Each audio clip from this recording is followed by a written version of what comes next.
बिस्मिल्लाहिर्रहमानिर्रहीम। 5 जनवरी है, हमें याद दिलाती है शहीद जुल्फ़िकार अली भुट्टो की। पहले ये 5 जनवरी सालगिरह उनकी बहुत एहतमाम से, अक़ीदत से मनाई जाती थी, लेकिन अब ज़ाहिर है कि पीपल्स पार्टी की क़यादत, जो किसी ज़माने में बहुत फलक बोस की आदत थी, अब ज़मी बोस हो चुकी है और उन्हीं ताकतों के साथ वो इस वक्त कोलैबोरेशन में हैं, जिनसे जुल्फ़िकार अली भुट्टो की लड़ाई रही, मुज़ाहिमत रही और बिलाखिर उनके हाथों ही वो कत्ल किए गए। उन्हें एक सहाफ़ी की हैसियत से 1970 के इंतखाबात में उनके साथ सिंध के दौरे भी किए, लाड़काना, कंदकोट, कश्मोर, शिकारपुर, इनमें इंतखाबी मुहिम में भी गए।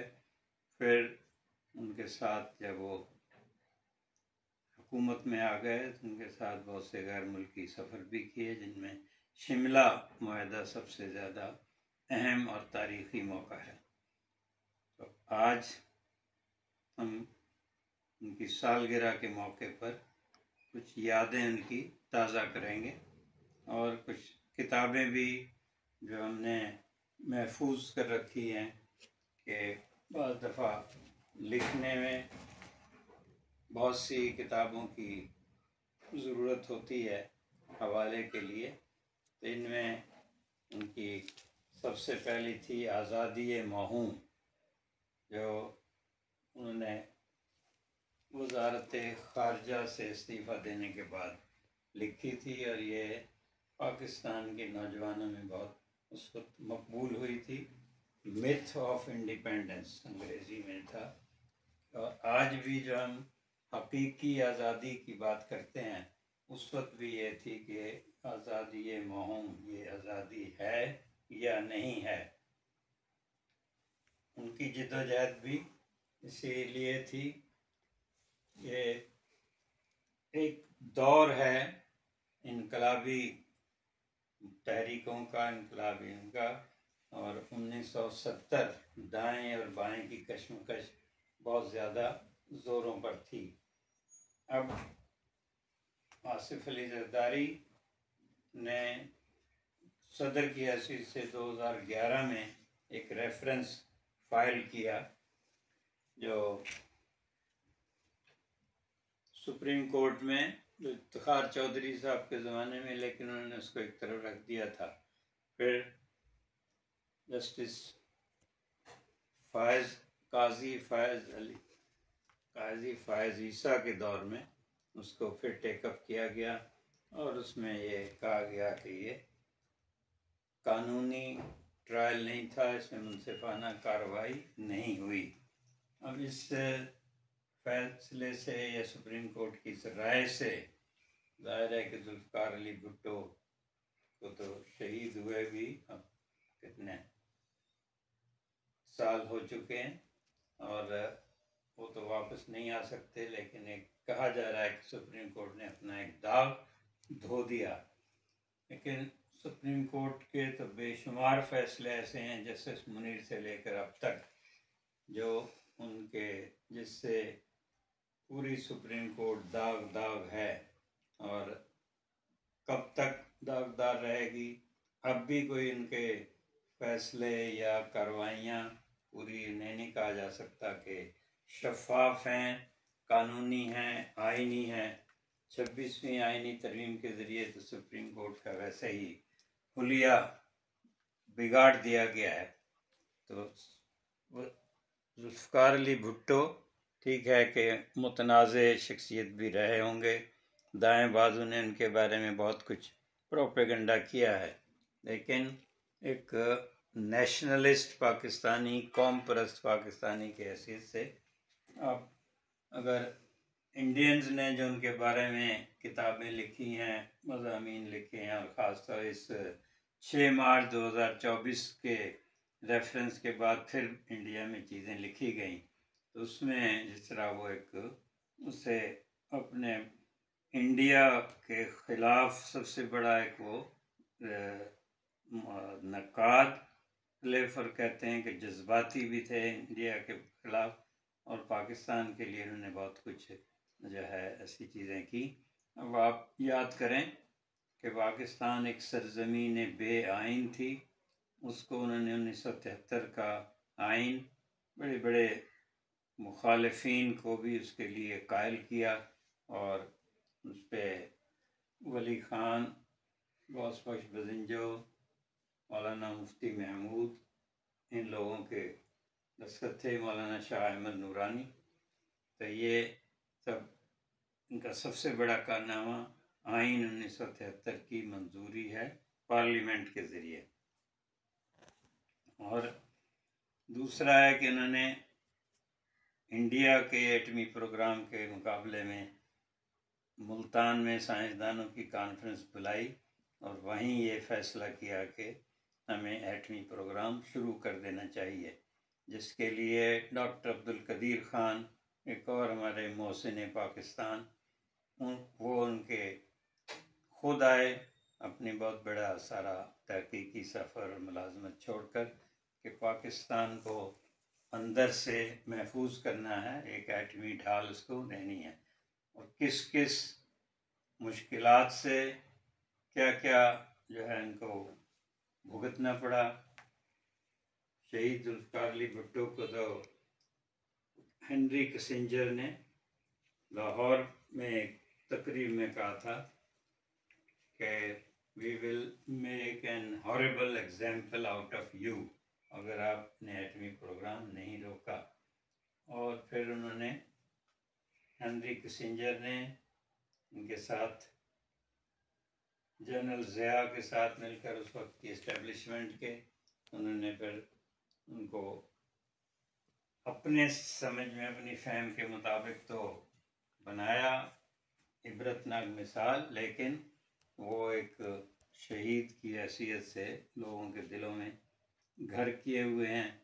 और ये पीपल्स पार्टी, जिसको डॉक्टर मुबश्शिर हसन के घर पे जो कायम की गई थी, और डॉक्टर मुबश्शिर हसन ने माना मातराफ को हमारे इंटरव्यू में कहा था कि ये पार्टी भुट्टो की पीपल्स पार्टी नहीं है। लेकिन आप ये देखिए कि भुट्टो के नाम पर ही अब तक वोट हासिल किए जा रहे हैं। अब ये जाकर इस वक्त 2022 के तहरीक अदम एतमाद के बाद अब वह सियासत इमरान ख़ान और इमरान ख़ान के मुखालिफिन में है। इससे पहले ये भुट्टो और उसके मुखालिफिन में होती थी। जुल्फ़िकार अली भुट्टो के जो फुटप्रिंट्स हैं पाकिस्तान की तारीख़ पे, वो बहुत ज़्यादा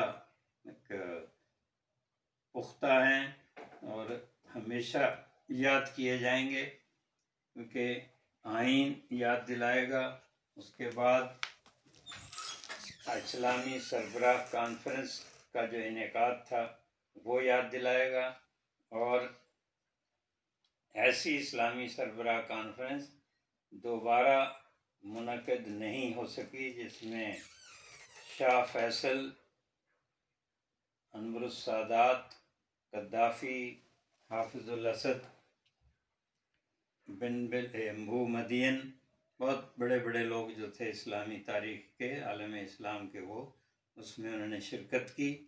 और इससे वहीं पेट्रो डॉलर का फ़ैसला हुआ कि अरब दुनिया जिनके पास तेल के ज़ख़ायर हैं उसको एक पेट्रो डॉलर के तौर पर इस्तेमाल करे, और उसको इस्तेमाल हुआ, और इससे ज़ाहिर है कि अमेरिका और दूसरी ताकतें ख़ाइफ़ हुईं, और उन्होंने फिर सबको ही इबरतनाक मिसाल बनाया। शाह फैसल के बाद जुल्फ़िकार अली भुट्टो, शेख मुजीबुर रहमान, आखिरी जो थे वो मुअम्मर गद्दाफ़ी, उनको किया इसी रौ में सद्दाम हुसैन, ये लोग शहीद किए गए।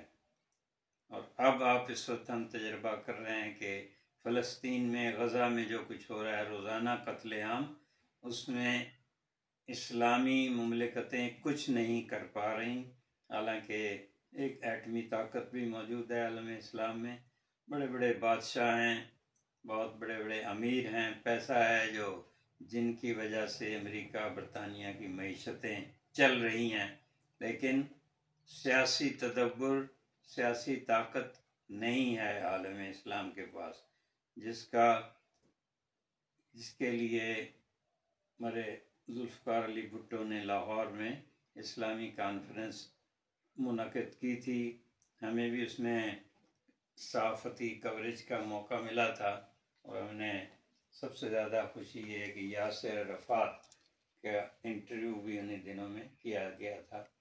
और इस्लामी सरबराह कॉन्फ्रेंस का एहतमाम लाहौर में इसलिए किया गया कि लाहौर आपका जो है इस्लामी सकाफ़त, मुग़ल बादशाहों की जो तारीख़ी यादगारें हैं, इमारात, वो वहाँ हैं।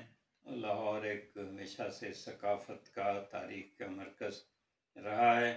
उस वक्त बहुत बड़े बड़े बंगले जो हैं उनके मकीनों से दरख्वास्त करके खाली करवा के वहाँ बादशाहों को, वज़राए आज़म को इनको ठहराया गया था।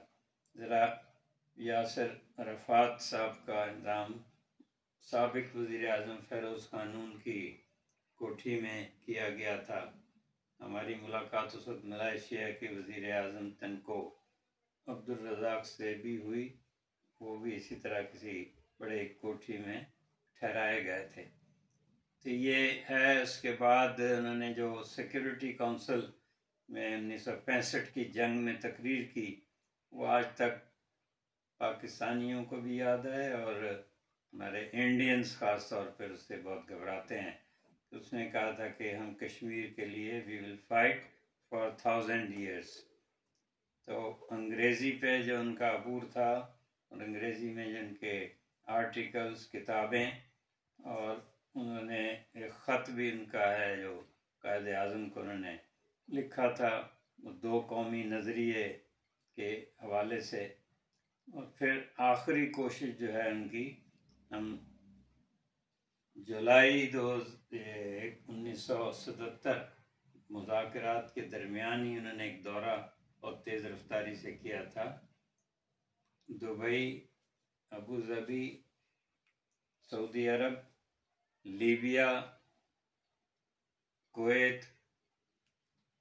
उन्होंने उसमें इस्लामी सरबराहों को दावत दी थी कि एक इस्लामी मुल्कों के दरमियान एक दिफाई मुआहदा होना चाहिए, डिफेंस पैक्ट, जिससे आप नेटो का भी मुकाबला कर सकें और अमेरिका और इनकी जो भी ये रेशा दवानियाँ होती हैं उनको करें। दूसरा सबसे बड़ा एक कंट्रीब्यूशन उनका ये है कि चाइना से जो ताल्लुकात हैं उनको अय्यूबी दौर में दौरे करके मुस्तहकम किया। और उसके बाद अपना भी जो उनका सबसे पहला दौरा था, जब माओ ज़ेतुंग भी ज़िंदा थे, चू एनलाई भी थे, उसमें एज ए सहाफ़ी हम भी साथ गए थे। ये है जनवरी 1972।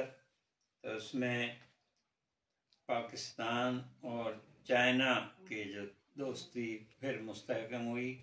हमें याद है कि चाहे एयरपोर्ट पे, पीकिंग था उस वक्त, पीकिंग एयरपोर्ट पर दूसरा वज़ीर आज़म चू एनलाई ने इस्तकबाल किया और चीनी अवाम भी मौजूद थे। उसके बाद पीपल्स ग्रेट हॉल और चेयरमैन माओ ज़ेतुंग ज़ाहिर है कि उस वक्त अलील थे, तो उनसे मिलने के लिए भुट्टो साहब अपने वफद के बगैर ही अकेले गए थे। तो उस पे हमने कहा कि जी आप हमें साथ नहीं लेकर गए। तो उन्होंने कहा मीर मुर्तज़ा भी बहुत इस पे नाराज़ है कि उसको साथ क्यों नहीं लेकर गए।